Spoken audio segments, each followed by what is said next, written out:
니녀는 술집 마담년이냐? 여군 계집년이 어딜 까불어 투스타 여성 장군에게 막말했다가 인생 나락간 원스타의 최후를 다룬 충격적인 참교육 이야기입니다. 여러분들은 어디에서 계시고 어떤 일들을 하고 계신가요? 항상 행복한 일 가득하시길 바랍니다. 구독과 좋아요를 해주시면 더 좋은 사연으로 보답하겠습니다. 경기도 고양시 벽제 육군 제1군단 사령부 지하 벙커. 지하 수십 미터 아래 위치한 지휘 통제실은 거대한 짐승의 뱃속처럼 웅웅거리는 기계음과 서늘한 공기로 가득 차 있었다. 작전 회의 시작 10분 전. 묵직한 군화 발소리가 복도를 울리며 제1포병 여단장 마갑두 준장이 들어섰다. 그는 문을 열자마자 특유의 걸걸한 목소리로 떠들썩하게 인사를 건넸다. 어이구, 다들 와 있었나? 밖은 지금 눈발이 날리는데 여기는 아주 찜질방이 따로 없구만. 마갑두는 100kg이 넘는 거구였다. 전투복이 터질 듯한 근육질 몸매에 불독처럼 늘어진 볼살이 심술궂게 보였다. 그는 회의실 중앙에 놓인 거대한 작전지도 테이블로 다가갔다. 이미 몇몇 사단장들과 참모들이 모여 있었지만 마갑두는 그들을 제치고 상석 근처로 으스대며 걸어갔다. 그때였다. 군단장이 앉아야 할 상석 바로 오른쪽 군단 참모장 자리에 낯선 여자가 앉아 있었다. 단정한 단발머리에 안경을 쓴 그녀는 고개를 숙인 채 깨알 같은 글씨가 적힌 서류를 검토하고 있었다. 마갑두의 눈이 가늘어졌다. 뭐야? 웬 아줌마가 여기 앉아 있어? 그는 그녀가 군단 사령부에서 새로 채용한 민간 자문위원이나 복지 관련 행정관쯤으로 생각했다. 마갑두는 혀를 쯧쯧 찼다. 신성한 작전 회의실, 그것도 별들이 모이는 자리에 화장 냄새 풍기는 여자가 앉아있는 꼴이라니. 마갑두는 그녀의 등 뒤로 다가가 의자 등받이를 툭 쳤다. 어이, 거기 아줌마. 여자는 미동도 하지 않았다. 마갑두의 눈썹이 꿈틀거렸다. 귀가 먹었나? 여기 자문위원석 아니야. 저 뒤에 배석 간부들 앉는 의자 가서 앉아. 군단장님 오실 시간 다 됐는데 눈치 없이 상석을 차지하고 있어. 그제야 여자가 천천히 고개를 들었다. 차가운 무태안경 너머로 보이는 눈동자는 감정이 거세된 듯 서늘했다. 하지만 마갑두는 그 눈빛을 읽지 못했다. 누구십니까? 여자의 목소리는 낮고 건조했다. 마갑두는 기가 막히다는 듯 헛웃음을 터뜨렸다. 이거 보게. 나 제1포병 여단장 마갑두다. 원스타라고. 아줌마는 어디서 굴러먹다 온 복지사야? 여기 커피 마시러 왔어? 아주 립스틱 냄새 때문에 머리가 다 아프네. 전쟁 터지면 그 립스틱 바르고 총 쏠 거야? 주변에 있던 작전 참모와 예하 사단장들의 얼굴이 사색이 되었다. 1사단장이 급히 마갑두의 소매를 잡아 끌었다. 마 장군, 이분은 안아보십시오. 기강을 잡아야 할 거 아닙니까? 요즘 군대가 당나라 군대라더니 아무나 벙커에 기어들어오고 말이야. 야 아줌마, 내 말 안 들려? 커피 타고 싶으면 탕비실로 가고 아니면 당장 나가. 마갑두가 삿대질을 하며 고함을 질렀다. 벙커 전체가 쩌렁쩌렁 울렸다. 그 순간 여자가 자리에서 천천히 일어났다. 그녀는 입고 있던 야전 상의의 지퍼를 끝까지 올렸다. 그러자 옷깃에 가려져 있던 계급장이 형광등 불빛을 받아 번쩍였다. 별이 2개. 소장이었다. 마갑두의 삿대질하던 손가락이 허공에서 딱딱하게 굳었다. 입이 떡 벌어졌다. 민간인이 아니었다. 군복을 입고 있었다. 그것도 자신보다 계급이 높은 직속 상관인 소장. 마갑두 준장.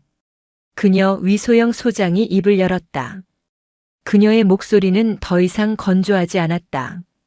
칠판을 손톱으로 긁는 듯한 날카로운 살기가 묻어났다. 자네 눈에는 이 별 2개가 립스틱 자국으로 보이나 보지. 그게. 마갑두는 뒷걸음질을 쳤다. 등줄기에서 식은땀이 폭포수처럼 흘러내렸다. 육군 인사명령을 제대로 확인하지 않은 게 화근이었다. 새로 부임한다는 군단 참모장이 여자일 줄은 꿈에도 몰랐다. 커피 타오라고 했나? 전쟁 터지면 립스틱 바르고 총 쏘냐고. 위소영이 한 걸음 다가왔다. 작은 체구였지만 그녀가 뿜어내는 기세는 마갑두라는 거구를 압살하고도 남았다. 나는 자네가 회식 자리에서 술 처먹고 뱃살 두드릴 때 전방 고지에서 3박 4일 매복 서고 작전 짰네. 자네가 골프채 잡을 때 나는 지도 펴놓고 밤샜어. 그런데 감히 신성한 작전 회의실에서 내 부하들 보는 앞에서 나를 접대부 취급해. 차 참모장님. 제가 미처 몰라 뵙고 실수를. 실수? 이건 실수가 아니라 하극상이야. 그리고 성군기 위반이고. 위소영은 들고 있던 작전 지휘봉으로 마갑두의 가슴에 달린 명찰을 툭툭 쳤다. 마갑두. 이름 한번 잘 지었군. 머리가 아주 돌처럼 단단해서 갑두인가. 그 돌머리로 여단을 지휘하니 포탄이 제대로 날아가겠어? 엉뚱한 아군 머리에나 떨어지겠지. 회의실의 공기는 진공 상태처럼 숨막혔다. 마갑두의 얼굴은 홍당무처럼 붉어졌다가 흑빛으로 변해갔다. 오늘부로 자네의 여단장 보직을 박탈한다. 저 처분만 기다리겠습니다. 하지만 보직 해임만은 제발. 군인에게 보직 해임은 사형 선고나 다름없었다. 해임은 아니야. 내가 자네를 그냥 보낼 것 같나? 내 눈앞에서 치워버리고 싶지만 그랬다간 자네가 싸지른 똥을 내가 치워야 하잖아. 위소영의 안경 너머 눈빛이 번뜩였다. 좌천이다. 제25보 병사단 부사단장으로 명한다. 하지만 편하게 사단 본부에서 결재판이나 두드릴 생각 마. 연천 최전방 임진강 바로 앞. 고라니도 얼어 죽는다는 GOP 대대장 대리로 가서 현장 지휘해. 투스타가 가는 자리도 아니고 원스타가 대대장 대리라니요. 그런 전례는 없습니다. 전례? 방금 자네가 상관에게 커피 타오라고 한 게 전례 없는 일이야. 꼬우면 옷 벗어. 위소영은 뒤돌아 헌병에게 손짓했다. 이 덩어리 당장 끌어내. 내 시야에서 1초라도 더 보이면 즉결 처분하고 싶어지니까. 마갑두는 헌병들에게 양팔을 붙잡힌 채 질질 끌려나갔다. 벙커 밖으로 쫓겨난 그는 눈 내리는 하늘을 보며 울부짖었다. 이 독한 여편네야. 내가 가만히 있을 줄 알아. 두고 보자. 하지만 그의 고함 소리는 매서운 겨울바람 소리에 묻혀 흩어질 뿐이었다. 경기도 연천군 백항면. 민간인 통제구역 북쪽. 마갑두를 태운 낡은 레토나 차량이 덜컹거리며 비포장도로를 달리고 있었다. 창밖 풍경은 처참했다. 앙상한 나뭇가지들은 말라비틀어진 손가락처럼 하늘을 핥히고 있었고 얼어붙은 임진강은 거대한 뱀처럼 전방을 가로지르고 있었다. 젠장. 마갑두는 뒷좌석에서 연신 욕설을 내뱉었다.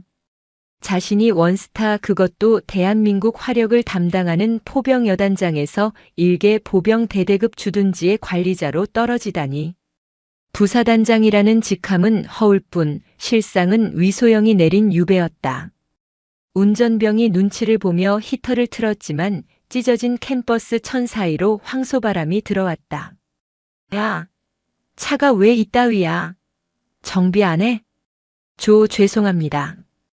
워낙 노후 차량이라. 차가 멈춘 곳은 강 바로 옆 절벽 위에 위태롭게 세워진 독립중대 주둔지였다. 건물은 80년대에 지어진 붉은 벽돌 건물이었는데 여기저기 금이 가고 페인트가 벗겨져 흉물스러웠다. 마갑두가 차에서 내리자마자 강바람이 뺨을 후려쳤다. 파주의 바람과는 차원이 달랐다. 살을 애는 것이 아니라 살을 도려내는 듯한 날카로움이었다. 중대장인 김대위가 뛰쳐나와 격려했다. 충성, 상승비룡, 중대장 대위 김철수입니다. 마갑두는 대충 경례를 받고 주위를 둘러봤다. 병사들의 표정은 어두웠고 군복은 꼬질꼬질했다. 시설은 열악하기 그지없었다. 여기가 내가 묵을 곳이야? 예, 대대 지휘소가 공사 중이라 임시로 이 중대 막사옆 관사를 사용하시면 됩니다. 김 대위가 안내한 곳은 컨테이너 2개를 이어붙인 가건물이었다. 바닥에는 장판이 깔려 있었지만 냉기가 그대로 올라왔다. 위소영 이 독사가 나를 얼려 죽이려고 작정했구나. 마갑두는 짐을 풀지도 않고 침낭 위에 주저앉았다. 분노가 치밀어 올랐지만 할 수 있는 게 없었다. 그는 품에서 몰래 챙겨온 소주팩을 꺼내 이빨로 뜯었다. 두고 봐라. 내가 여기서 죽은 듯이 버티다가 정권 바뀌고 라인 바뀌면 복귀해서 내년 옷부터 벗길 테니까. 그는 술 기운을 빌려 잠을 청하려 했다. 하지만 밤이 깊어질수록 추위는 맹수처럼 달려들었다. 전기장판은 고장난 지 오래인지 미지근했고 외풍이 심해 코끝이 시려웠다. 새벽 2시. 마갑두는 요일을 느꼈겠다.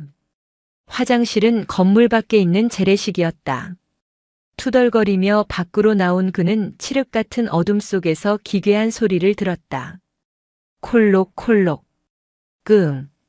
사람이 앓는 소리였다. 바람 소리인가 싶어 귀를 기울였지만 분명했다. 소리는 막사 뒤편 보일러실 쪽에서 들려왔다. 어떤 놈이 이 시간에 안 자고. 마갑두는 군기 빠진 병사들이 몰래 담배라도 피우는 줄 알고 발소리를 죽여 다가갔다. 보일러실 문은 반쯤 열려 있었고 그 안에서 희미한 불빛이 새어나왔다. 그는 문을 확 젖혔다. 동작 그만. 어떤 새끼들이.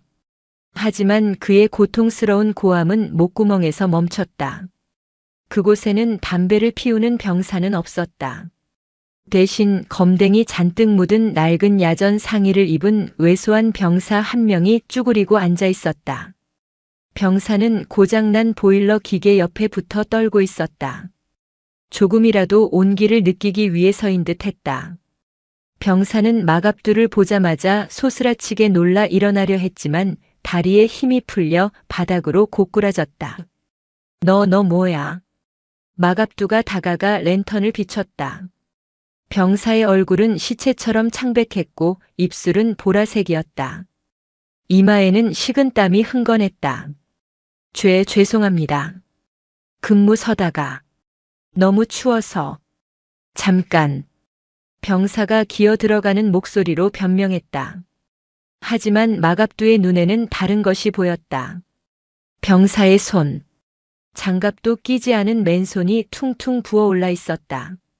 그리고 숨을 쉴 때마다 가슴에서 쌕쌕거리는 쇠 긁는 소리가 났다. 야, 너 어디 아파? 아닙니다. 괜찮습니다. 감기 기운이 좀 있어서. 마갑두는 무의식적으로 병사의 이마에 손을 댔다. 불덩이였다. 손을 대일 만큼 뜨거웠다. 이 미친놈아. 열이 이렇게 펄펄 끓는데 괜찮아? 당장 의무실 안 가고 뭐하고 있어? 의무대는 차 타고 나가야 하고. 중대장님 주무시는데 깨우면 안 됩니다. 저는 괜찮습니다. 어머니한테 전화하면 걱정하시니까. 병사는 횡설수설하며 다시 일어나려 했다.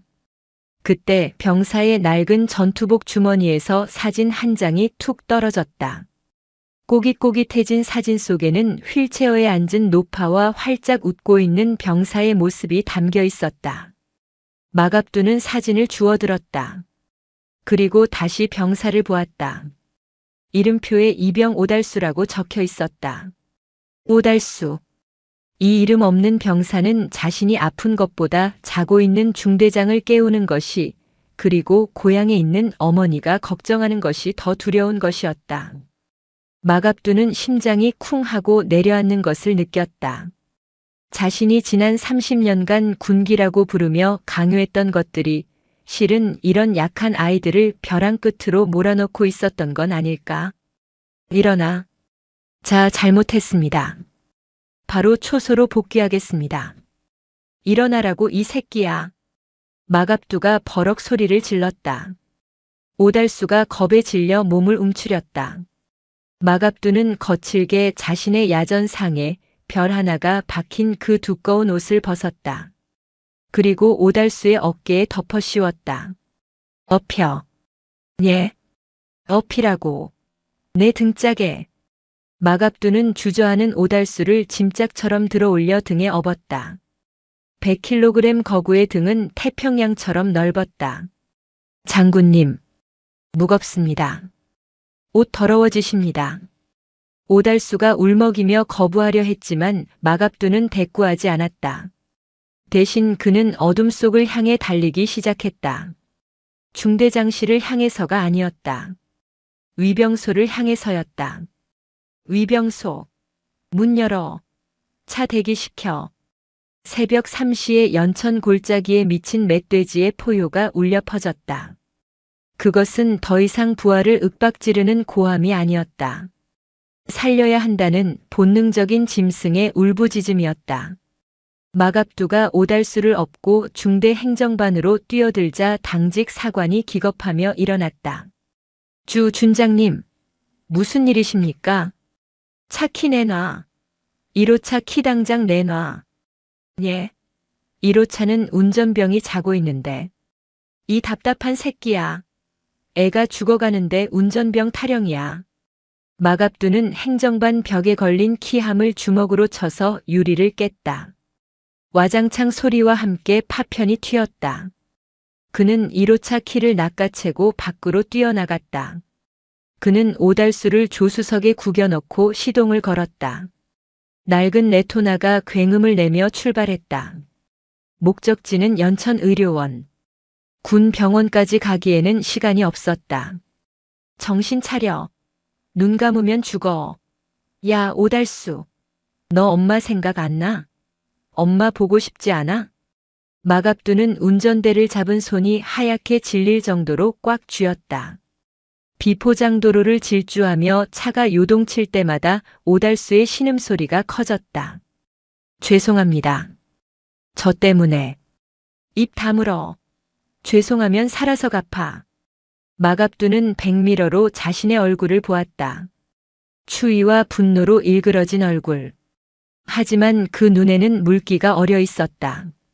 그는 평생을 포탄과 화력만 믿고 살았다. 병사는 소모품이라고 생각했다. 전쟁이 나면 갈려나가는 게 보병이라고 떠들었다. 그런데 지금 이 어린 병사의 가녀린 숨소리가 그 어떤 포탄 소리보다 무겁게 가슴을 때리고 있었다.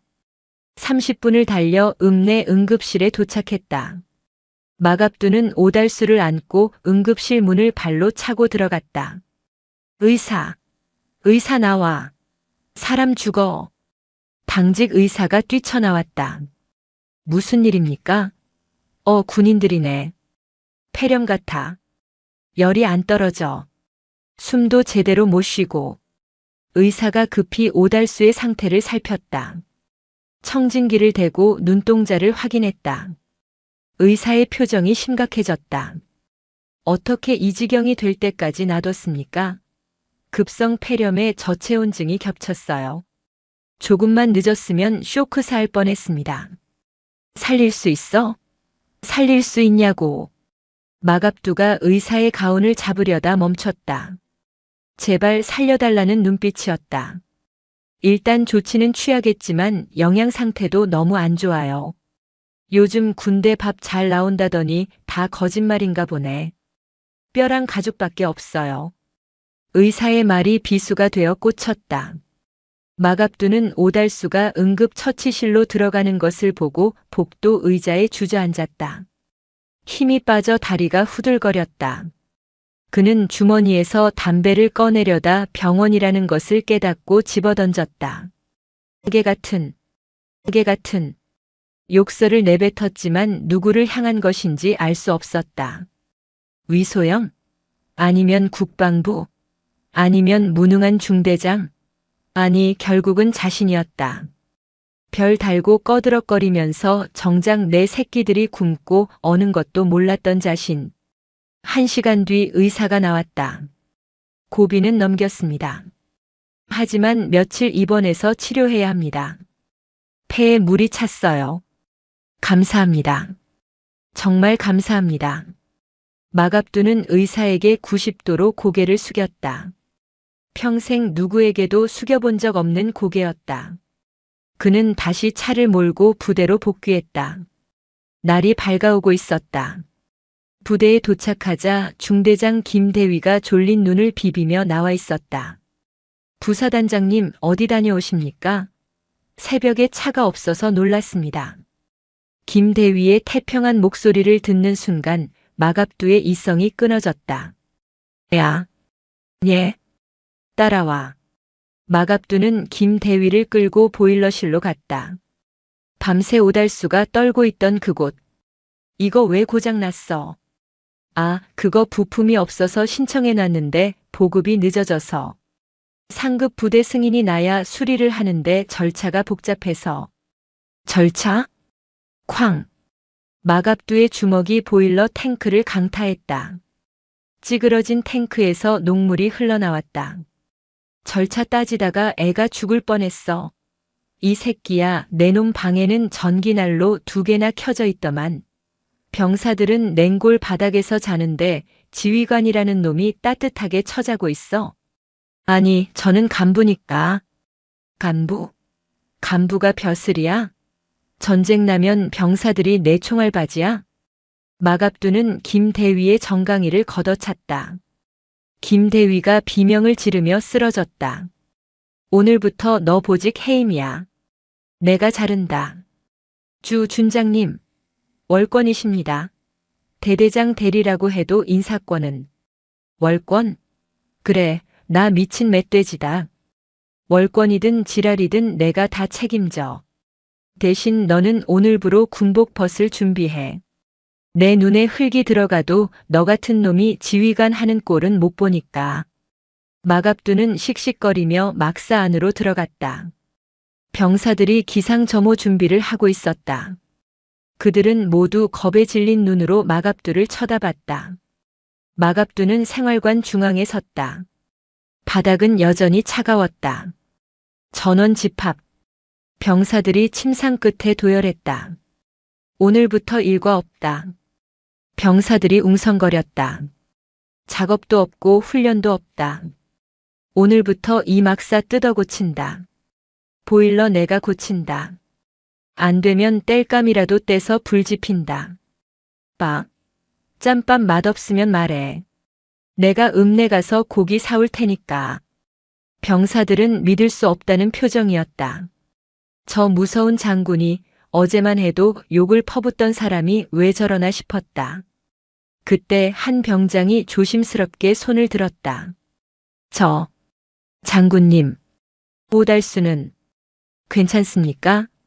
마갑두는 잠시 말을 잇지 못했다. 그리고 굵은 목소리로 대답했다. 살았다. 내가 살렸다. 그리고 너희들도 내가 살린다. 누구도 춥고 배고파서 죽게 안 둔다. 내 별을 걸고 약속한다. 그날 아침 연천의 낡은 막사 위로 붉은 해가 떠올랐다. 마갑두는 결심했다. 위소영에게 복수하는 것보다 더 중요한 일이 생겼다고. 이 썩어 빠진 전방의 현실을 뒤집어 엎어버리겠다고. 설령 그것이 위소영과 아니 육군 본부 전체와 전쟁을 하는 길일지라도. 마갑두는 행정반 전화를 들었다. 수화기 너머로 교환병의 목소리가 들렸다. 통신보안. 누구 찾으십니까? 나 마갑두다. 1군단 사령부 연결해. 위소영 소장 받고. 전쟁의 서막이었다. 경기도 연천군 제25보 병사단 보급수송대대 정문. 오전 9시. 연천의 아침은 여전히 잿빛이었다. 밤새 내린 눈이 녹다 말아 질퍽거리는 도로 위로 낡은 레토나 한 대가 굉음을 내며 돌진하고 있었다. 마갑두 준장이었다. 그는 오달수 이병을 병원에 입원시키고 돌아오자마자 고장난 보일러 부품을 구하기 위해 사단 보급수송대대로 직행했다. 조수석에 탄 마갑두의 표정은 흡사 도살장에 끌려가는 소를 보러 가는 백정처럼 살벌했다. 더 밟아. 문짝을 들이받아서라도 들어가. 운전병이 겁에 질려 엑셀을 밟았다. 위병소 근무자들이 차단기를 내리고 수신호를 보냈지만 마갑두는 창문을 내리고 고개를 내밀었다. 야, 나 마갑두야. 문 열어. 근무자들은 마갑두라는 이름에 본능적으로 차단기를 올렸다. 1군단 내에서 그 이름을 모르면 간첩이었다. 사고뭉치, 멧돼지, 인간 흉기. 레토나는 위병소를 통과해 본청 건물 앞에 급정거했다. 마갑두는 내리자마자 보급 대대장실로 쳐들어갔다. 방중령. 박만수 어딨어? 보급 대대장 박만수 중령은 소파에 비스듬히 누워 TV를 보다가 갑작스러운 난입에 소스라치게 놀라 굴러떨어졌다. 그는 마갑두의 육사 5년 후배였지만 전형적인 행정군인으로 진급을 위해 라인 타기에만 급급한 인물이었다. 어이쿠. 마 선배님. 아니, 부사단장님. 연락도 없이 어쩐 일이십니까? 방중령이 억지 웃음을 지으며 커피를 권하려 했지만 마갑두는 그의 손을 쳐냈다. 커피 치워. 보일러 순환 펌프 그리고 열선 코일. 당장 내놔. 예? 아. 그게 무슨 말씀이신지. 연천 독립중대 보일러 터졌어. 애들이 냉골에서 자다가 폐렴 걸려 실려갔다고. 부품 신청한 지가 언젠데 아직도 감감무소식이야. 창고에 있는 거 다 아니까 당장 불출해. 방중령의 눈동자가 도르륵 굴러갔다. 그는 난처한 표정을 지으며 책상으로 돌아가 두꺼운 규정집을 꺼냈다. 선배님, 저도 드리고 싶은데 말입니다. 그게 전산상으로 재고가 0입니다. 요즘 보급이 좀 딸려서. 그리고 절차상 사단장님 결재가 있어야 긴급 불출이 가능한데 지금 사단장님이 휴가 중이시라. 재고가 없어? 마갑두가 방중령의 멱살을 잡고 들어올렸다. 뚱뚱한 방중령의 몸이 허공에 붕 떴다. 내 눈 똑바로 보고 말해. 진짜 없어? 내 귀에는 니들이 뒷구멍으로 업체들한테 부품 빼돌려서 이속 챙긴다는 소리가 들리던데. 아닙니다. 억울합니다. 진짜 없습니다. 전산 한번 확인해 보십시오. 방중령이 필사적으로 모니터를 가리켰다. 화면에는 붉은 글씨로 재고 없음이 떠 있었다. 마갑두는 멱살을 풀고 그를 바닥에 패대기 쳤다. 그래. 전산에는 없다 이거지. 마갑두는 씩씩거리며 방을 나갔다. 방중령은 안도의 한숨을 내쉬며 넥타이를 고쳐맸다. 무식한 인간. 전산에 없으면 없는 거지 별 수 있나. 그는 비릿한 미소를 지으며 어딘가로 문자를 보내려 했다. 쾅. 갑자기 밖에서 천둥 같은 굉음이 들렸다. 방중령이 놀라 창밖을 내다봤다. 믿을 수 없는 광경이 펼쳐지고 있었다. 마갑두가 연병장에 세워져 있던 5톤 지게차에 올라타 시동을 걸고 있었다. 그리고 그 지게차의 거대한 포크가 향한 곳은 제1종 보급 창고의 육중한 철문이었다. 미친. 야. 막아. 당장 막아. 방중령이 뛰쳐나갔지만 이미 늦었다. 우웅욱 화광. 마갑두가 몬 지게차가 창고 철문을 그대로 들이받았다. 자물쇠가 튕겨나가고 두꺼운 철문이 엿가락처럼 휘어지며 뜯겨나갔다. 경보음이 울리고 부대 전체가 발칵 뒤집혔다. 저 인간이 진짜 돌았나? 방중령과 간부들이 달려갔을 때 마갑두는 이미 지게차에서 내려 창고 안으로 성큼성큼 걸어 들어가고 있었다. 창고 안은 어두웠지만 틈새로 들어온 빛에 먼지가 춤을 추고 있었다. 그리고 그 빛이 비춘 곳에는 방중령이 없다고 했던 물건들이 산더미처럼 쌓여 있었다. 최신형 경유 보일러 세트, 미개봉 상태의 순환 펌프 수십 박스, 고기능성 발열 조끼, 그리고 핫팩 수만 개. 전시 비축 물자라는 딱지가 붙어 있었지만 그 위에는 먼지가 뽀얗게 앉아 있었다. 병사들이 얼어 죽어갈 때 이 물건들은 쥐새끼들의 먹이로 썩어가고 있었던 것이다. 마갑두는 바닥에 떨어진 쇠파이프 하나를 집어들었다. 그리고 뒤따라 들어온 방중령을 향해 돌아섰다. 그의 눈에서 푸른 안광이 뿜어져 나왔다. 재고가 없어? 전산 오류야? 아니면 내 눈깔이 삐건가? 서 선배님. 그게 아니라 이건 전시 비축용이라 평시에는. 지금이 전시야 이 새끼야. 깡. 마갑두가 쇠파이프로 옆에 있던 드럼통을 후려쳤다. 고막이 찢어질 듯한 소리에 모두가 움츠러들었다. 내 새끼가 폐렴으로 숨이 넘어가는데 그게 전쟁이지 뭐야. 전쟁 나야만 이거 풀래? 다 얼어 죽고 나서 귀신한테 입혀줄 거야? 마갑두는 떨고 있는 수송관에게 소리쳤다. 트럭대. 예. 여기 있는 트럭 다 끌고 와. 그리고 실어. 보일러, 펌프, 조끼, 핫팩. 싹 다 실어. 트럭 바퀴가 주저앉을 때까지 실어. 하지만 대대장님 명령 없이는. 수송관이 방중령을 쳐다봤다. 방중령은 얼굴이 사색이 되어 소리쳤다. 이건 불법입니다. 군사재판감입니다. 헌병 부를 겁니다. 마갑두가 방중령의 코앞까지 다가갔다. 그는 방중령의 귀에 대고 낮게 으르렁거렸다. 불러. 헌병 부르고 기무사 부르고 청와대도 불러. 대신 그놈들 오기 전에 내가 니놈 비리 장부 다 까발려줄 테니까. 네가 작년에 납품업체한테 리베이트 처먹고 불량 부동액 납품받은 거 내가 모를 줄 알았어? 방중령의 다리가 풀렸다. 포병 여단장 시절 마갑두는 정보 수집광이었다. 그는 방중령의 약점을 쥐고 있었다. 싫어. 실어드려. 방중령이 기어 들어가는 목소리로 말했다. 마갑두는 피식 웃으며 병사들을 독려했다. 들었지? 대대장님이 허락하셨다. 동작 봐라. 굶었냐? 빨리빨리 안 움직여? 보급 수송대대 병사들이 일사불란하게 움직이기 시작했다. 그들의 표정에는 당황스러움보다 묘한 통쾌함이 서려 있었다. 평소 자신들을 괴롭히던 악질 대대장이 꼼짝 못하는 모습에 신이 난 것이다. 트럭 3대가 물자를 가득 싣고 창고를 빠져나갔다. 마갑두는 마지막 트럭 조수석에 올라타며 방중령에게 손을 흔들었다. 잘 쓸게. 영수증은 나중에 청구해. 내 퇴직금으로 까면 되니까. 트럭 행렬이 연천의 국도를 달렸다.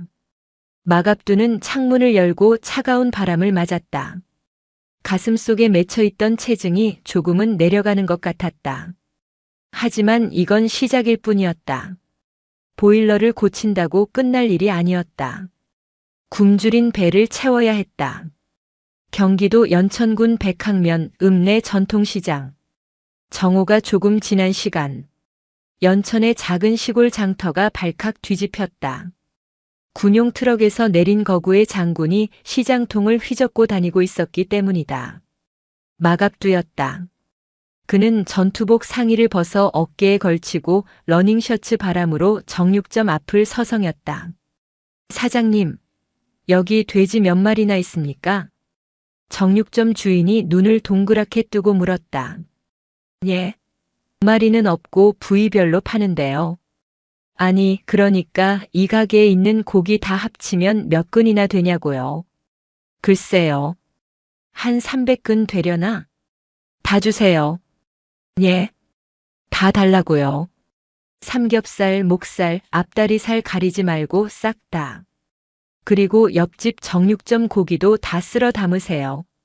마갑두는 품에서 두툼한 봉투를 꺼냈다. 그가 평생 군 생활하며 모은 적금 통장을 깨서 찾아온 현금이었다.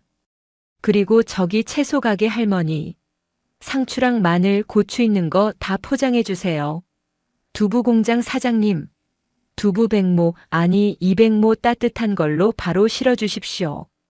시장 상인들은 입을 다물지 못했다.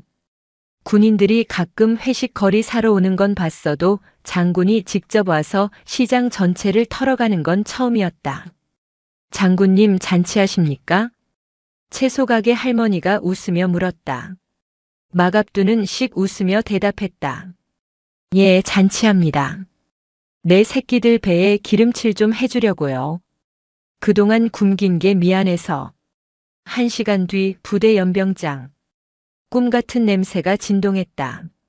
마갑두가 공수해 온 드럼통을 반으로 잘라 만든 급조 그릴 위에서 수백 킬로그램의 돼지고기가 지글지글 익어가고 있었다. 하얀 연기가 피어오르고 고소한 기름 냄새가 연천 골짜기를 가득 메웠다. 병사들은 처음에는 얼떨떨해했다. 작업하라는 줄 알고 집합했는데 눈앞에 고기 산이 쌓여 있었기 때문이다. 뭐해? 젓가락 안 들어? 다 익어서 타잖아. 마갑두가 집게를 들고 고기를 뒤집으며 소리쳤다. 오늘 이거 다 못 먹으면 집에 못 간다. 배 터져서 앰뷸런스 탈 때까지 먹어. 술은 안 되니까 콜라 마셔. 탄산음료도 트럭으로 사왔다. 자, 잘 먹겠습니다. 병사들의 함성이 터져 나왔다. 그들은 걸신 들린 듯 고기를 입에 넣었다. 쌈을 싸서 서로의 입에 넣어주고 뜨거운 두부를 호호 불어가며 먹었다. 얼굴에 검댕이 묻었지만 눈동자는 반짝거렸다. 마갑두는 고기를 굽느라 정신이 없었다. 한 병사가 쌈을 싸서 마갑두에게 내밀었다. 부사단장님, 하십시오. 됐어, 임마. 너나 많이 먹어. 아닙니다. 드셔야 합니다. 병사의 눈가가 붉어져 있었다. 마갑두는 머쓱하게 입을 벌려 쌈을 받아 먹었다. 매운 마늘과 고소한 고기 맛이 입안 가득 퍼졌다. 그리고 알 수 없는 뜨거운 무언가가 목구멍을 타고 넘어갔다. 그래, 이게 사람 사는 거지. 이게 군대지. 그때였다. 행정반 당직병이 무전기를 들고 뛰어왔다. 얼굴이 사색이었다. 부사단장님, 1군단 사령부에서 전화입니다. 위소영 군단 참모장님이십니다. 분위기가 찬물을 끼얹은 듯 조용해졌다. 병사들이 젓가락을 멈추고 마갑두를 쳐다봤다. 마갑두는 씹던 고기를 꿀꺽 삼키고 무전기를 받아들었다. 마갑두입니다. 고기 굽는 냄새가 여기까지 나는군. 수화기 너머로 들려오는 목소리는 서늘했다. 위소영이었다. 애들 밥 먹입니다. 죄는 아닙니다.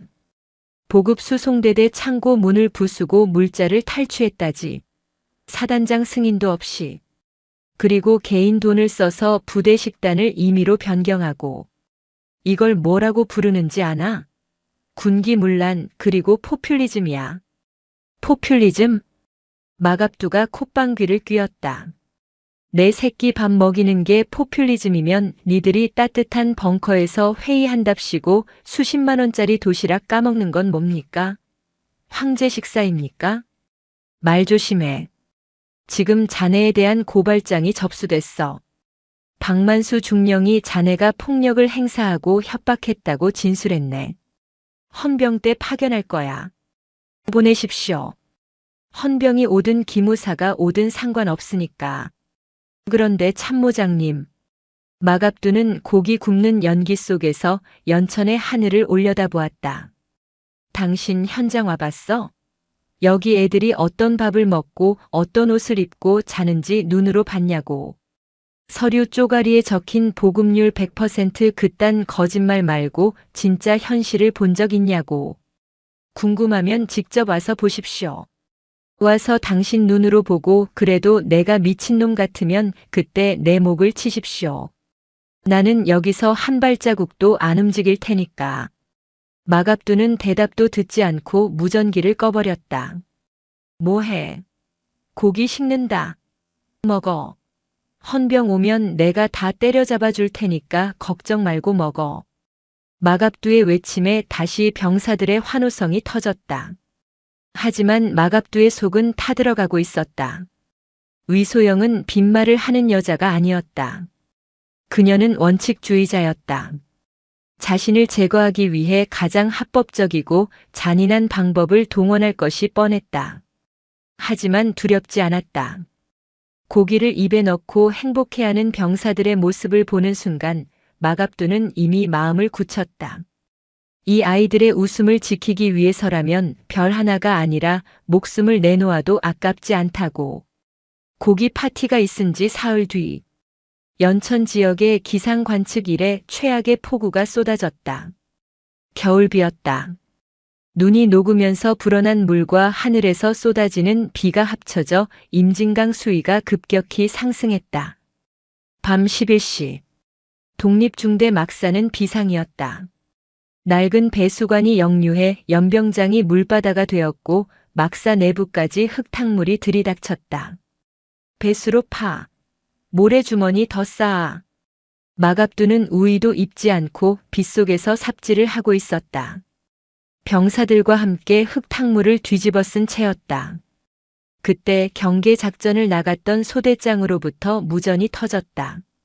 치칙. 여기는 독수리 3소대입니다. 강변 순찰로가 유실됐습니다. 고립됐습니다. 물이 계속 불어납니다. 살려주십시오. 위치가 어디야? 통문 3번 지점. 으악. 비명과 함께 무전이 끊겼다. 통문 3번 지점은 임진강 바로 옆 절벽 아래 좁은 순찰로였다. 평소에도 위험한 곳인데 폭우로 강물이 범람하면 꼼짝없이 휩쓸려가는 구간이었다. 3소대. 응답해. 3소대. 마갑두는 삽을 집어 던지고 외쳤다. 수색팀 집합. 로프랑 구명조끼 챙겨. 내가 간다. 마갑두는 병사 5명을 이끌고 현장으로 달려갔다. 칠흑 같은 어둠 속 헤드랜턴 불빛에 비친 광경은 절망적이었다. 순찰로가 끊겨 있었고 그 너머 바위 위에 병사 7명이 오들오들 떨며 고립되어 있었다. 강물은 이미 그들의 발목까지 차올랐고 흙탕물은 거대한 소용돌이를 일으키며 모든 것을 집어삼키고 있었다. 준장님, 헬기 불러야 합니다. 비 와서 못 떠. 보트도 안 돼. 유속이 너무 빨라. 마갑두는 주변을 살폈다. 끊어진 길 사이의 간격은 약 3m. 하지만 물살이 너무 거세 건너갈 엄두가 나지 않았다. 로프를 던져봤지만 바람 때문에 닿지 않았다. 시간이 없었다. 물은 계속 차오르고 있었다. 저 아이들이 휩쓸려가면 시체도 못 찾는다. 마갑두는 자신의 허리에 로프를 감았다. 내가 건너간다. 준장님, 위험합니다. 시끄러워. 줄 꽉 잡고 있어. 마갑두는 흙탕물 속으로 뛰어들었다. 얼음장 같은 물이 전신을 강타했다. 숨이 턱 막혔다. 물살이 그를 하류로 밀어냈지만 그는 바위 틈을 손으로 찍어가며 거슬러 올라갔다. 으악! 짐승 같은 기압과 함께 마갑두는 마침내 고립된 바위 쪽에 도달했다. 병사들이 울면서 그를 잡았다. 로프 연결해. 마갑두는 가져온 로프를 바위에 단단히 묶었다. 이제 로프를 잡고 한 명씩 건너오면 됐다. 하지만 문제가 생겼다. 중간 지점의 지반이 약해져서 로프를 지지할 곳이 없었다. 병사들이 로프를 잡고 건너다가 줄이 처지면 물살에 휩쓸릴 위치였다. 지지대가 필요했다. 버텨줄 기둥이 필요했다. 마갑두는 결심했다. 그가 물살이 가장 거센 중간 지점으로 들어갔다. 허리까지 차오르는 급류 속에서 그는 다리를 벌리고 섰다. 내 어깨를 밟고 건너가. 준장님. 그러다 죽습니다. 빨리. 물 더 불어나기 전에. 마갑두는 자신의 몸을 인간 교각으로 만들었다. 거센 물살이 그의 하체를 때리고 상류에서 떠내려온 통나무가 등을 강타했다. 뼈가 부러지는 듯한 고통이 밀려왔지만 그는 이를 악물고 버텼다. 첫 번째 병사가 겁에 질린 채 마갑두의 어깨를 밟았다. 마갑두의 몸이 휘청거렸다. 밟아. 밟고 뛰어. 병사들이 하나둘 마갑두의 어깨를 디딤돌 삼아 안전지대로 건너갔다. 마갑두의 얼굴은 핏줄이 터져 붉게 충혈되었고 입에서는 단말마 같은 신음이 터져 나왔다. 버텨야 한다. 7명. 7명 다 보낼 때까지는 쓰러지면 안 된다. 마지막 소대장이 건너갈 때쯤 마갑두의 의식이 흐릿해졌다. 저체온증이 오고 있었다. 그때 하늘에서 서치라이트 불빛이 쏟아졌다. 폭우를 뚫고 헬기 한 대가 낮게 떠 있었다. 1군단 지휘 헬기였다. 그리고 그 헬기에서 내려다보는 사람은 위소영 소장이었다. 위소영은 자신의 눈을 의심했다.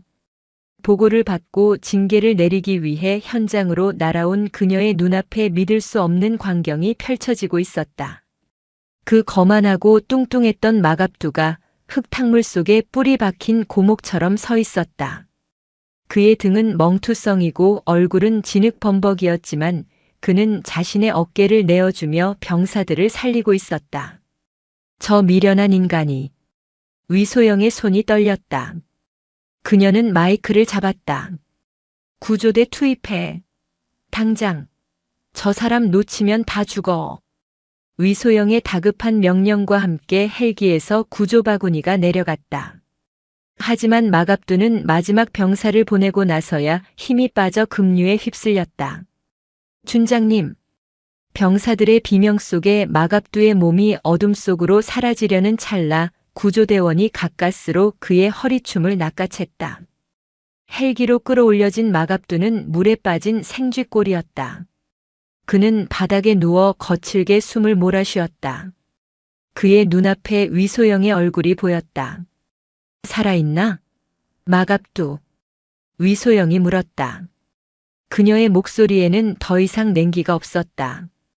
대신 경악과 알 수 없는 존경심이 섞여 있었다. 마갑두는 시익 웃었다. 이가 덜덜 떨렸지만 그는 특유의 건방진 말투로 대답했다. 립스틱. 안 번지셨네. 마녀님. 그리고 그는 기절했다. 위소영은 흙탕물 범벅이 된 마갑두의 손을 내려다보았다.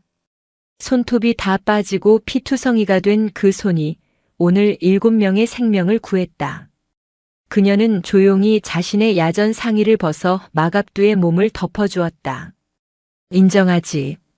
자네는 멧돼지가 아니라 군인이었어. 임진강의 붉은 흙탕물 위로 2개의 별이 만나는 순간이었다. 하지만 이것은 화해가 아니었다. 더 거대한 적 군대라는 거대한 부조리와 싸우기 위한 두 지휘관의 동맹이 시작되는 밤이었다.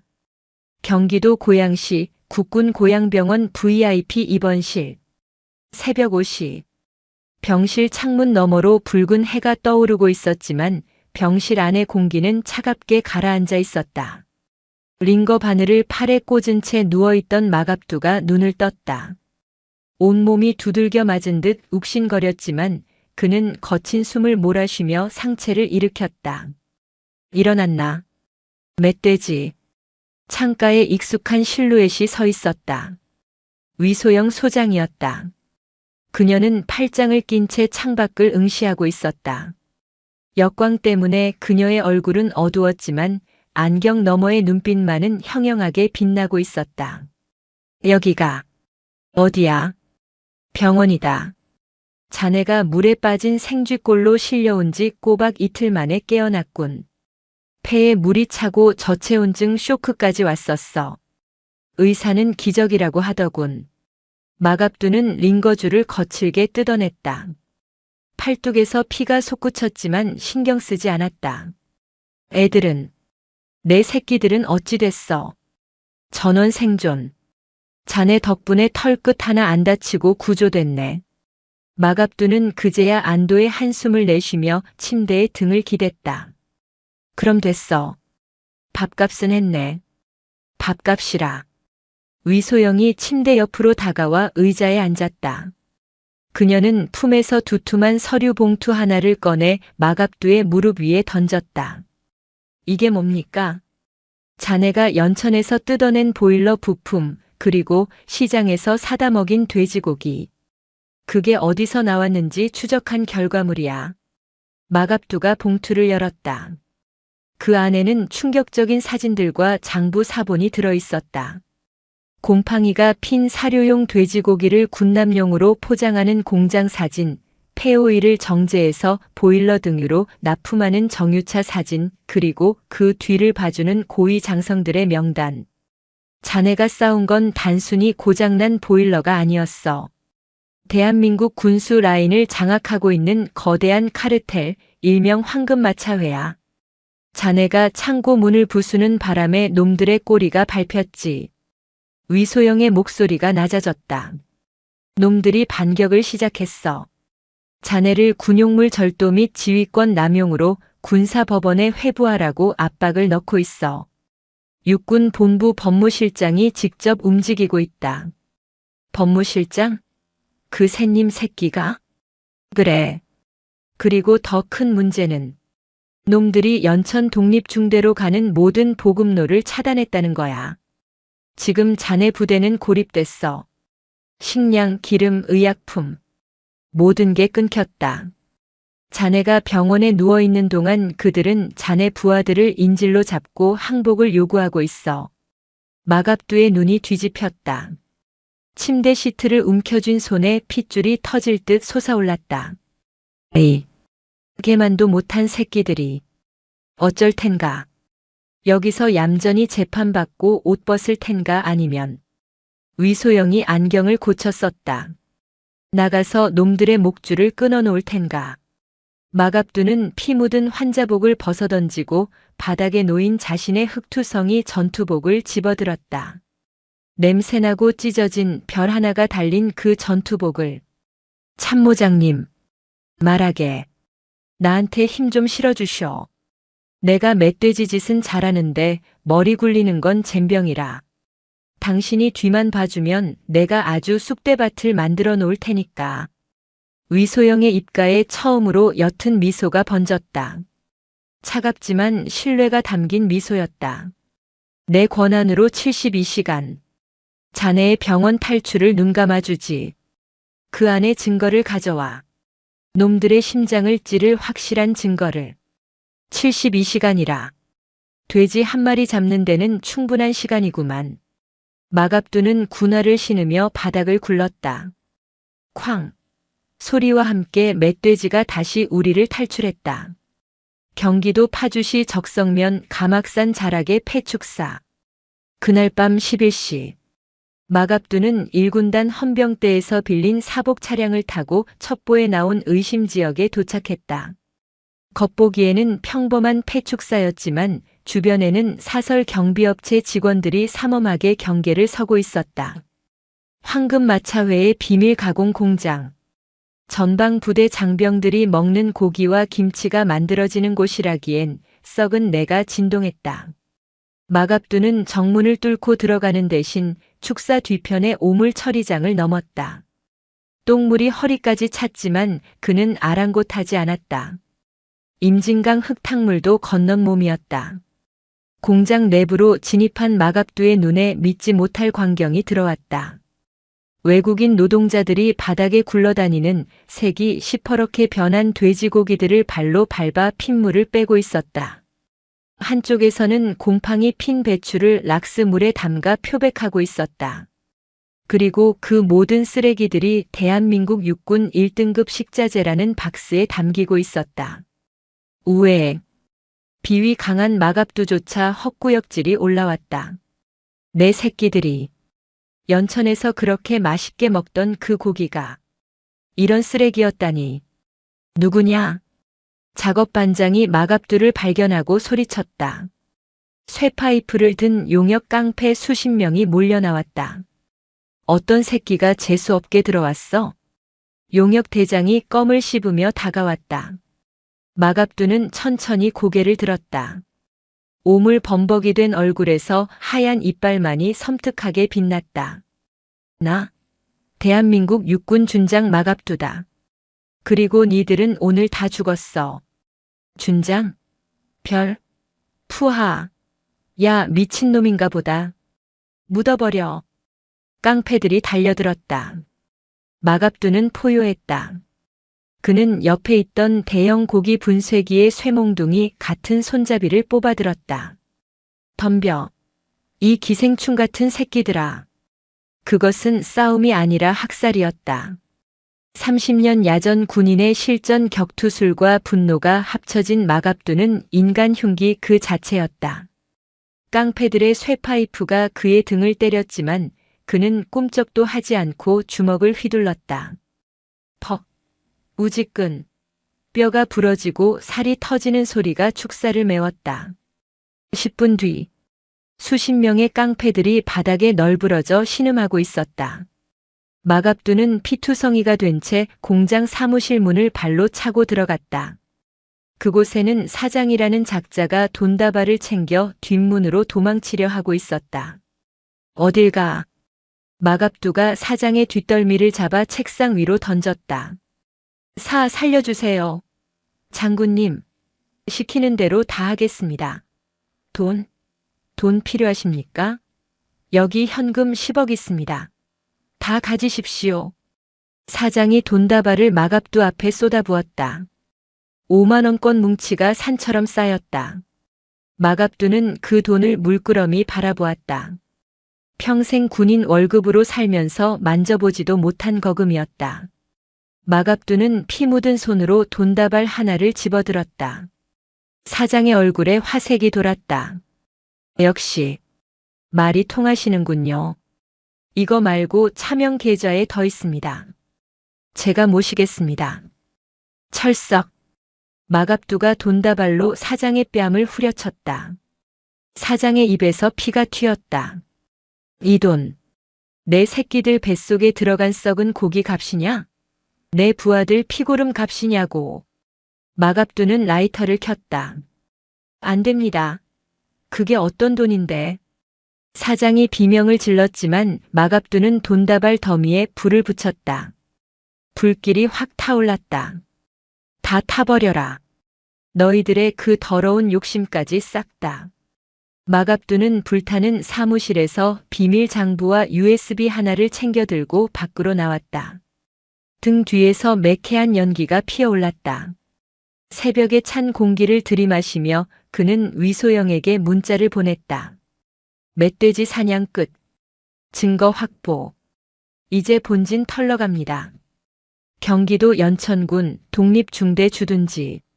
마갑두가 없는 사이 연천 부대는 생지옥으로 변해 있었다. 보급이 끊긴 지 4일째. 쌀독은 바닥을 드러냈고 발전기 기름이 떨어져 전기가 나갔다. 병사들은 비상식량인 건빵으로 끼니를 때우며 서로의 체온에 의지해 버티고 있었다. 설상가상으로 또다시 폭설이 예보되었다. 이대로라면 추위와 굶주림으로 인한 비전투 손실이 속출할 상황이었다. 중대장님, 우리 버려진 겁니까? 오달수 이병이 퀭한 눈으로 물었다. 새로 부임한 중대장은 고개를 숙인 채 대답하지 못했다. 상부에서는 기상 악화로 인한 보급 지연이라는 말만 되풀이할 뿐이었다. 그때였다. 칠흑 같은 어둠을 뚫고 저 멀리서 헤드라이트 불빛이 보였다. 하나가 아니었다. 수백 개의 불빛이 꼬리를 물고 다가오고 있었다. 경기도 파주시 문산읍 1번 국도. 1시간 전. 마갑두는 자신이 확보한 증거로 1군단 예하 공병 여단장과 수송대대장을 협박 반 설득 반으로 포섭했다. 하지만 정식 명령 없이는 군용 트럭을 대규모로 움직일 수 없었다.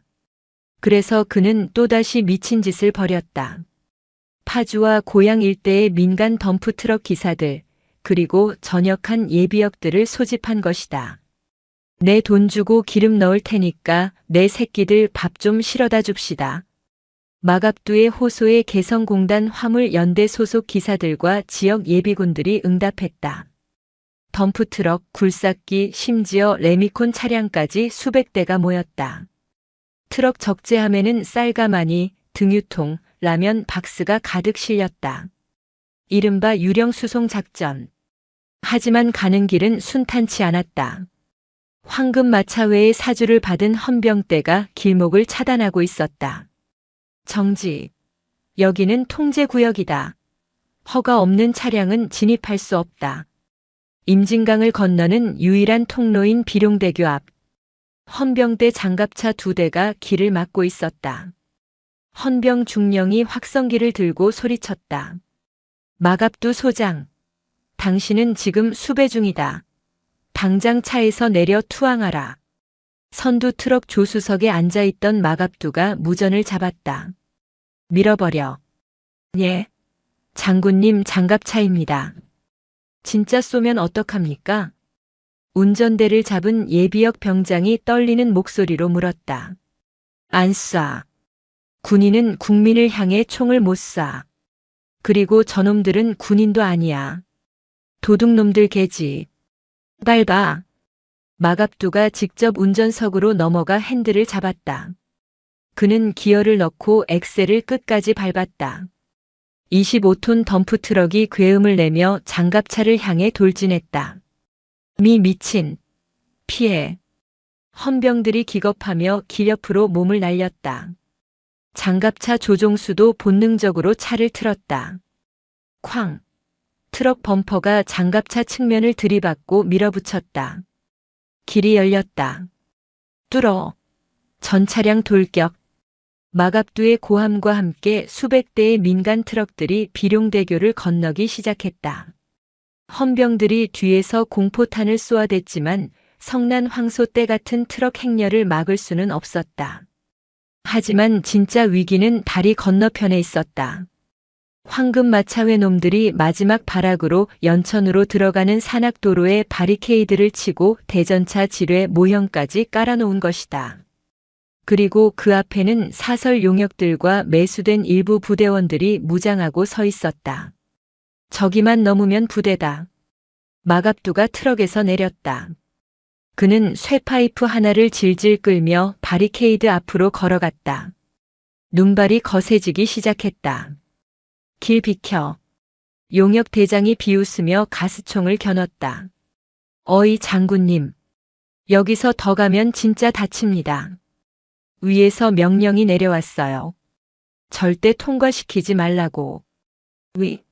그 위가 누군데? 돈의 영혼 판 똥별들. 마갑두는 뒤를 돌아보았다. 트럭 운전수들, 예비역들, 그리고 자신을 믿고 따라온 공병대 병사들이 그를 보고 있었다. 잘 들어라. 저 너머에 내 자식들이 있다. 3일 굶은 내 새끼들이 저기서 나만 기다리고 있어. 나는 오늘 저기로 가야겠다. 나를 막고 싶으면 나를 죽이고 가라. 마갑두가 쇠파이프를 땅에 꽂고 가슴을 폈다. 쏴. 쏘라고 이 개새끼들아. 그의 기백에 용역들이 주춤거렸다. 그때 마갑두의 뒤에서 누군가 걸어 나왔다. 위소영 소장이었다. 그녀는 언제 도착했는지 1군단 정예 특임대원들을 대동하고 서 있었다. 마갑두 준장. 혼자 영웅 놀이 하지 말라고 했지. 참모장님? 여긴 어떻게? 길을 뚫으러 왔네. 불법 점거 세력 진압 작전. 작전명 청소. 위소영이 손을 들자 특임대원들이 일제히 용역들을 향해 총구를 겨눴다. 전원 체포해. 저항하면 실탄 사격 허가한다. 상황은 순식간에 정리되었다. 깡패들은 특임대의 진압복 맛을 보고 주랭랑을 쳤고 바리케이드는 공병대 불도저에 의해 밀려났다. 마갑두는 다시 트럭에 올랐다. 그리고 마침내 연천 독립중대 연병장에 도착했다. 왔다. 밥이 왔다. 병사들이 눈물 범벅이 되어 뛰쳐나왔다. 마갑두는 트럭에서 내려 쌀가마니를 어깨에 맸다. 밥 먹자. 늦어서 미안하다. 그날 밤 연천의 산골짜기에는 다시 밥 짓는 연기가 피어올랐다. 마갑두는 병사들이 허겁지겁 라면을 먹는 모습을 보며 몰래 눈물을 훔쳤다. 위소영은 멀찌감치 서서 그 모습을 지켜보다가 조용히 경례를 붙였다. 하지만 평화는 잠시였다. 다음 날 아침 국방부 검찰단이 들이닥쳤다. 혐의는 내란 음모 수준으로 불어나 있었다. 마갑두는 병사들이 보는 앞에서 수갑을 찼다. 걱정 마라. 아버지가 잠시 똥 치우러 갔다 올게. 밥 잘 챙겨 먹고 있어. 그는 웃으며 연행되었다.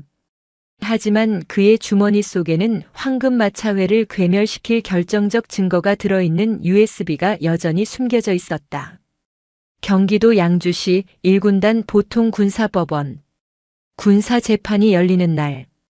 법정 앞은 마갑두를 지지하는 예비역 단체와 시민들, 그리고 그를 처벌하라고 외치는 보수단체 회원들로 아수라장이었다. 법정 안은 냉랭했다.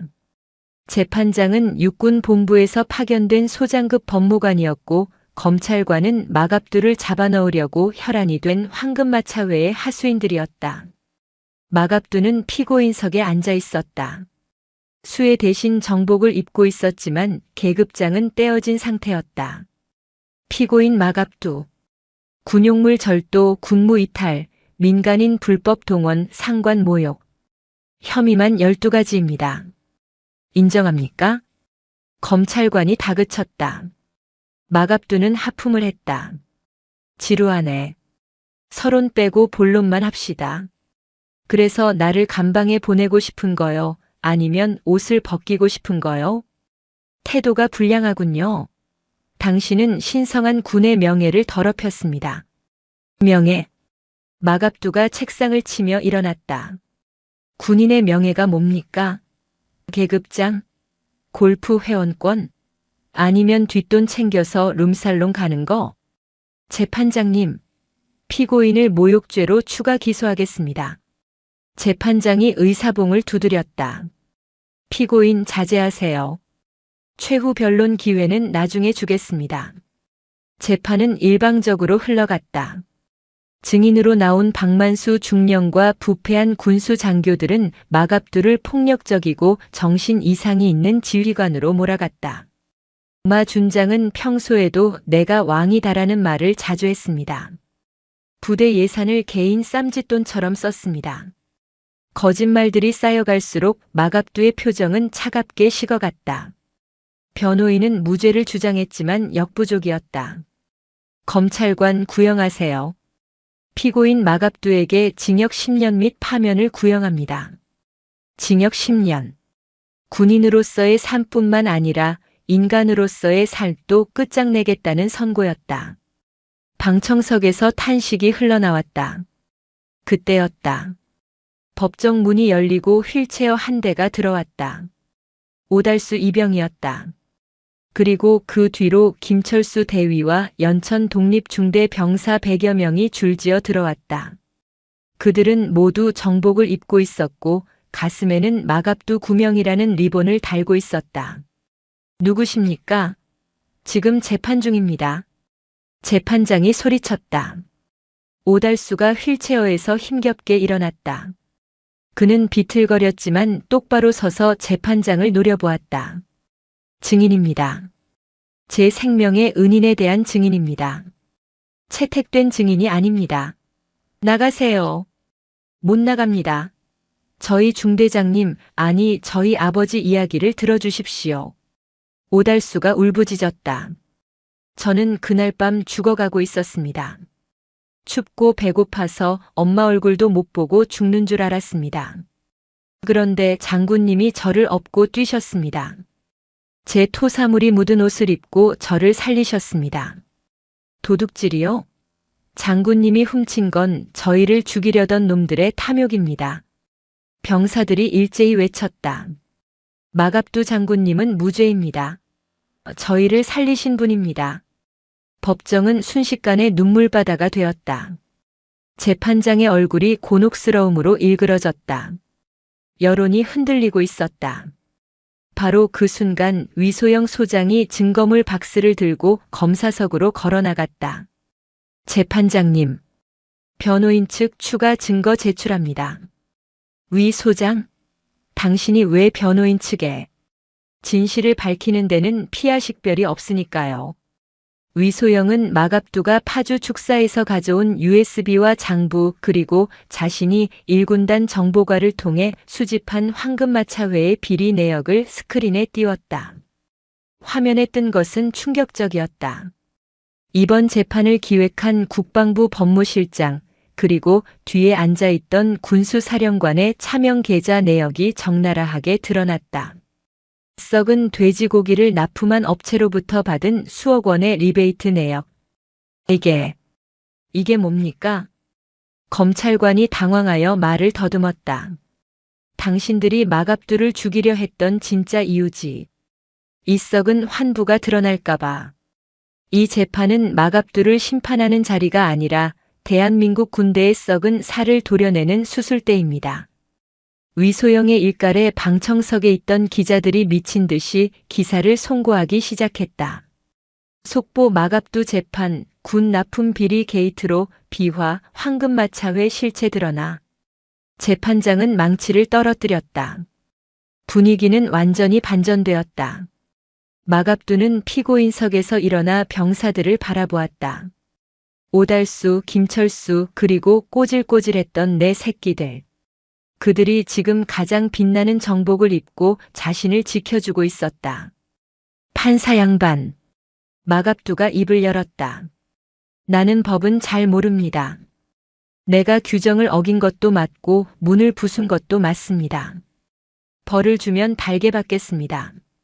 하지만 그는 자신의 어깨에 달려있던 지금은 떼어진 별 자국을 어루만졌다.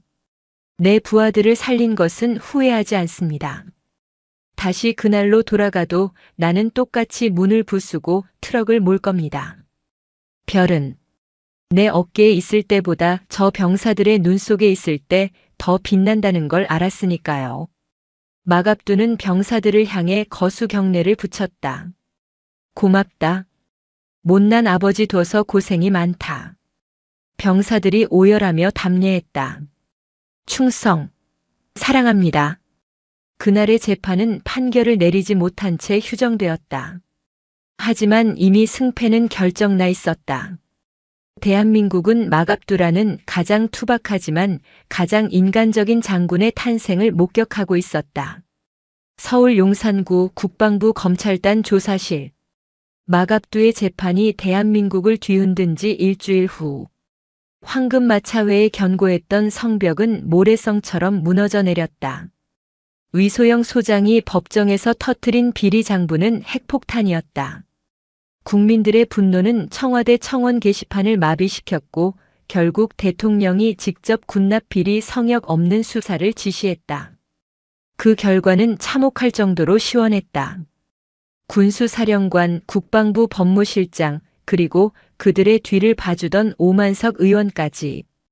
대한민국 군대를 좀먹던 거물들이 줄줄이 푸른 수의를 입고 포승줄에 묶여 검찰단 포토라인에 섰다. 그들이 고개를 숙일 때마다 국민들은 환호했다. 그리고 그 시각 마갑두는 구치소가 아닌 국방부 장관실에 불려가 있었다. 마갑두 준장. 국방부 장관이 곤혹스러운 표정으로 마주 앉아 있었다. 자네 덕분에 군이 아주 쑥대밭이 됐어. 썩은 살을 도려낸 건 좋은데 출혈이 너무 커. 육군 장성 셋 중 하나가 옷을 벗게 생겼네. 새 살이 돋으려면 피를 좀 봐야지요. 고름을 살이라고 품고 살 수는 없잖습니까? 마갑두가 퉁명스럽게 대답했다. 장관은 한숨을 쉬며 서류 한 장을 내밀었다. 자네 처분 결과일세. 징계위원회 결정문이었다. 마갑두는 내용을 읽어 내려갔다. 군용물 손괴 및 지휘 개통 혼란 야기 유죄 다만 긴급 피난 및 공익적 목적 참작 기소유예 및 보직 해임 철회. 그리고 그 밑에 한 줄이 더 있었다. 제1군단 작전부군단장으로 전보 명함. 승진입니까? 아니면 먹이는 겁니까? 영전일세. 자네를 다시 지휘관으로 내보내기엔 상부의 부담이 커. 대신 군단 사령부에서 작전이나 짜면서 조용히 지내다 전역하게. 명예로운 퇴로를 열어주는 거야. 작전부군단장. 허울 좋은 한직이었다. 실병 지휘권이 없는 책상만 지키는 자리. 마갑두는 씩 웃으며 서류를 테이블 위에 내려놓았다. 장관님, 부탁 하나만 합시다. 말해보게. 저 책상머리에 앉아 있으면 좀이 쑤셔서 죽습니다. 그리고 아직 연천에 두고 온 게 있습니다. 두고 온 거? 제 새끼들 밥숟가락 쥐어주는 법은 가르쳤는데 설거지하는 법을 안 가르쳐서요. 마무리는 짓게 해주십시오. 연천 독립중대 거기 대대장 대리로 다시 보내주십시오. 제 임기 끝날 때까지만이라도. 장관의 눈이 커졌다. 장군이, 그것도 국민 영웅이 된 장군이 다시 그 험한 오지로 돌아가겠다고 자처하다니. 자네 진심인가? 거긴 유배지야. 제게는 거기가 청와대보다 따뜻합니다. 경기도 연천군 독립중대 주둔지. 한 달 뒤. 연천의 봄은 늦게 찾아왔지만 그 어느 때보다 화사했다. 얼어붙었던 임진강이 풀리며 힘찬 물소리를 냈고 앙상했던 나무에는 초록색 싹이 돋아났다. 부대 정문이 열리고 낡은 레토나 한 대가 들어왔다. 연병장에서 작업하던 병사들이 일제히 고개를 들었다. 저 차는. 레토나 문이 열리고 익숙한 거구의 사내가 내렸다. 정복 대신 소매를 걷어붙인 전투복 차림. 마갑두였다. 충성. 마갑두 준장님. 아니 아버지. 오달수 병장이 가장 먼저 달려나갔다. 그의 뒤로 전 중대원이 우르르 몰려나왔다. 그들은 마갑두를 에워싸고 행가래를 칠 기세였다. 이 녀석들이 빠져가지고 작업 안 하고 뭐해. 마갑두가 호통을 쳤지만 입가에는 미소가 걸려 있었다. 그는 병사들의 머리를 하나하나 쓰다듬었다. 밥은 잘 먹었냐? 예. 오늘 메뉴 제육볶음이었습니다. 보일러는 땀띠날 정도로 뜨겁습니다. 마갑두는 흐뭇하게 막사를 둘러보았다. 낡은 페인트는 새로 칠해져 있었고 창문마다 이중창이 시공되어 있었다. 그가 없는 동안 위소영 소장이 예산을 폭탄 투하하듯 쏟아부어 부대를 리모델링해 놓은 것이었다. 마녀가. 일 처리는 확실하구만. 그날부터 마갑두의 말년 꼬장 아닌 꼬장이 시작되었다. 그는 장군 계급장을 달고도 병사들과 함께 차모를 파고 취사장에서 팔을 다듬었다. 야 김상병. 삽질이 그게 뭐야? 허리 더 숙여. 오달수. 너 전역한다고 뺀질거리지 마라. 사회 나가면 더 춥다. 병사들은 그 잔소리가 듣기 싫지 않았다. 오히려 그 걸걸한 목소리가 들려야 안심이 되었다. 마갑두는 더 이상 권위적인 지휘관이 아니었다. 그는 부대의 큰형님이자 든든한 울타리였다. 계절이 바뀌고 마지막 겨울. 시간은 빠르게 흘렀다. 마갑두의 정년 퇴임이 다가오고 있었다. 다시 겨울이 찾아왔다. 1년 전 오달수가 쓰러졌던 그 혹독한 추위가 다시 연천을 덮쳤다. 하지만 이번에는 달랐다. 병사들은 신형 방한복과 발열 조끼로 무장하고 있었고 초소에는 온풍기가 돌아갔다. 그 누구도 춥다고 떨지 않았다. 퇴임식 전날 밤. 마갑두는 홀로 GOP 철책선을 걸었다. 하얀 입김을 내뿜으며 자신이 지켜낸 이 평화로운 전선을 눈에 담았다. 춥지 않으십니까? 어둠 속에서 누군가 다가왔다. 위소영 소장이었다. 아니, 이제는 중장으로 진급하여 1군단장이 된 위소영이었다. 오셨습니까, 군단장님? 자네 가는 길 배웅은 해야지. 마지막 순찰인가? 네. 이제 이 철책 냄새도 오늘이 마지막이군요. 두 사람은 나란히 철책을 따라 걸었다. 눈 밟는 소리만이 뽀득뽀득 울렸다. 자네가 바꾼 건 보일러만이 아니야. 위소영이 입을 열었다. 육군 전체의 보급 시스템이 바뀌었어. 이제 현장 중심 보급이 원칙이 됐지. 자네가 쏘아 올린 그 작은 공이, 아니 그 쇠파이프가 군대를 바꿨네. 제가 바꾼 게 아닙니다. 애들이 바꾼 거지요. 저는 그저 밥숟가락 얹었을 뿐입니다. 마갑두는 쑥스러운 듯 코를 훌쩍였다. 마 장군. 자네를 처음 봤을 때 냄새나는 멧돼지라고 생각했어. 압니다. 저도 당신을 재수 없는 마녀라고 생각했으니까요. 두 사람은 마주보고 웃음을 터뜨렸다. 그런데 지금은 대한민국에서 가장 든든한 군인의 등을 보고 있군. 자네와 함께 싸울 수 있어서 영광이었네. 위소영이 손을 내밀었다. 마갑두는 그 작지만 단단한 손을 자신의 투박한 손으로 맞잡았다. 저도 많이 배웠습니다. 군단장님, 전설의 저녁식. 다음 날 아침, 연천 독립중대 연병장, 마갑두 준장의 저녁식이 열렸다.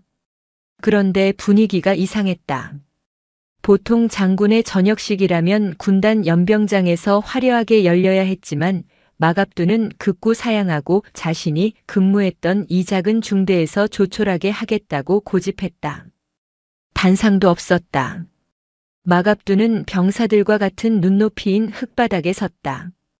그의 앞에는 오달수임이 전역했지만 예비 군복을 입고 찾아왔다를 비롯해 그를 거쳐간 수백 명의 병사들이 도열해 있었다. 마갑두는 정복을 입고 있었다. 가슴에는 훈장 하나 없었지만 그의 어깨에 달린 별 하나가 아침 햇살을 받아 눈부시게 빛났다. 할 말 없다. 마갑두가 입을 열었다. 길게 말하면 너희들 다리 아프니까 짧게 한다. 나 마갑두는 지난 30년 군 생활 중 여기 연천에서의 1년이 가장 행복했다. 그의 목소리가 살짝 떨렸다. 별을 다는 게 군인의 목표인 줄 알았다. 더 높은 곳으로 올라가는 게 성공인 줄 알았다. 그런데 아니더라. 가장 낮은 곳에서 너희들 밥 먹는 모습 보고 발 씻겨주는 게 진짜 장군의 일이더라. 마갑두는 병사들을 하나하나 둘러보았다. 사회 나가면 여기보다 더 춥고 더러운 꼴 많이 볼 거다. 그래도 쫄지 마라. 너희는 임진강 흙탕물도 건넜고 영하 20도 추위도 이겨낸 대한민국 육군이다. 어디 가서든 기죽지 말고 밥 잘 챙겨 먹고 아프면 아프다고 소리 질러라. 알겠나? 알겠습니다. 병사들의 함성이 연천 골짜기를 뒤흔들었다. 이상. 전역을 명받았습니다. 마갑두가 위소영 군단장을 향해 마지막 경례를 올렸다. 위소영이 답례하고 군악대 대신 병사들이 부르는 전우가가 울려 퍼졌다. 병사들이 대열을 깨고 달려나왔다. 그들은 마갑두를 행갈에 쳤다. 하늘로 솟구쳐 오르는 마갑두의 거대한 몸. 그는 파란 하늘 아래서 아이처럼 활짝 웃고 있었다. 그의 눈가에 맺힌 눈물이 보석처럼 흩날렸다. 3년 뒤, 경기도 파주시 문산읍. 임진강이 내려다 보이는 국도변에 허름한 식당 하나가 문을 열었다. 간판 이름은 멧돼지 식당. 주 메뉴는 두툼한 돼지구이와 양푼 김치찌개. 점심시간이면 이 식당은 군인들로 발 디딜 틈이 없었다. 인근 부대 병사들이 외박이나 휴가를 나오면 꼭 들르는 성지가 되었다. 어서 와라. 몇 명이냐? 주방에서 곰 같은 덩치의 사내가 웍을 돌리다 말고 소리쳤다. 마갑두였다. 그는 앞치마를 두르고 있었지만 그 포스는 여전했다. 넷입니다. 삼겹살 4인분이요. 4인분 같은 소리 하고 있네. 8인분 줄 테니까 다 처먹고 가. 남기면 죽는다. 마갑두는 고기를 산더미처럼 쌓아서 내갔다. 병사들은 환호하며 고기를 구웠다. 사장님, 여기 진짜 남는 거 있습니까? 이렇게 퍼주시면 망하는데. 망하면 내 연금 까먹으면 되지. 많이 먹고 나라나 잘 지켜라. 마갑두는 계산대 옆에 앉아 병사들이 먹는 모습을 흐뭇하게 지켜보았다. 식당 한쪽 벽면에는 훈장 대신 낡고 찢어진 야전상에 하나가 액자에 걸려 있었다. 별 하나가 달린 진흙 얼룩이 지워지지 않은 그 옷. 딸랑. 풍경 소리와 함께 문이 열리고 정복을 입은 여군 장성이 들어왔다. 위소영 대장이었다. 장사 잘 되나 마 사장. 어이쿠, 이게 누구십니까? 사성 장군님이 누추한 곳에 다 오시고 자네 김치찌개가 생각나서 왔네. 헬기 타고 지나가다가 밥 냄새가 너무 좋아서 말이야. 마갑두는 껄껄 웃으며 주방으로 들어갔다. 특제로 모시겠습니다. 고기 반 두부 반으로. 식당 구석 테이블. 위소영과 마갑두가 마주 앉았다. 보글보글 끓는 찌개를 사이에 두고 두 전우는 소주잔을 기울였다. 요즘 군대는 어떤가? 살만한가? 마갑두가 물었다. 많이 좋아졌네. 하지만 아직 멀었어. 제2, 제3의 마갑두가 필요해. 나는 하나로 족합니다. 나 같은 놈 또 나오면 군대 거덜납니다. 아니, 자네 같은 바보가 더 필요해. 계산기 두드리는 똑똑한 놈들 말고 심장이 뜨거운 멧돼지 같은 놈들 말이야. 위소영은 창밖에 임진강을 바라보았다. 강물은 유유히 흐르고 있었다. 그 강물 속에 마갑두가 흘렸던 피와 땀이 녹아 지금의 평화를 만들고 있었다. 그때 식당 문이 다시 열리고 양복을 입은 청년이 아이의 손을 잡고 들어왔다. 오달수였다. 아버지, 저 왔습니다. 달수냐? 야, 너 얼굴 좋아졌다. 장가는 갔냐? 네. 얘가 제 아들입니다. 인사해. 할아버지야. 꼬마가 배꼽 인사를 했다. 안녕하세요, 멧돼지 할아버지. 으하. 그래, 내가 멧돼지다. 마갑두가 아이를 번쩍 들어올려 목마를 태웠다. 식당 안이 웃음소리로 가득 찼다. 마갑두의 얼굴은 그 어느 때보다 편안해 보였다. 그는 더 이상 장군이 아니었다. 하지만 그는 여전히 그들의 대장이었고 아버지였으며 영원한 멧돼지였다. 임진강의 붉은 노을이 식당 유리창을 따뜻하게 비추고 있었다. 별은 하늘에만 있는 것이 아니었다. 사람 냄새나는 이곳, 김치찌개 끓는 소리와 웃음소리가 어우러지는 바로 이곳에 가장 밝은 별들이 반짝이고 있었다. 오늘도 요지경 사연을 잘 들어주셔서 감사합니다.